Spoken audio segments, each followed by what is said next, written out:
Nüüd oleme Hobby Deluxe seeria 515 UHK juures.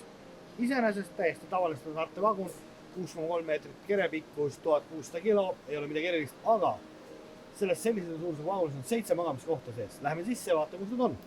Hästi suur, avar puurühm istumiseks, laud samamoodi liigub, kuhu poole vaja, et igaüks mahuks istuma. Samas saab selle laua alla lasta ja saab siia veel teha, öeldakse 2, tegelikult mahub see 3 inimest magama. Nüüd, mis tal on? Korralik 2 inimese voodi veel laest alla. Ehk me saame juba 2 + 2.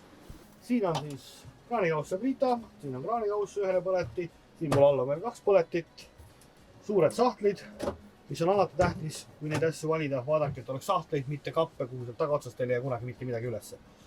Tuss, et see täiesti suur, ootab ilusti ära. Slim Tower külmkapp,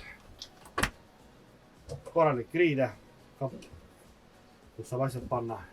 Ja siin taga on täitsa eraldi lastetuba. Lastele 2 nari. Ehk me oleme 6. magamiskoha ühes. Siin on lastel omaette istumine, väikse diivani asjaga.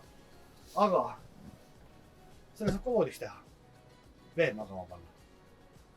Ehk väga suur sisevagun, väikse pinna peal ja hästi avar. Nii palju siis sellest 515 UHK-st.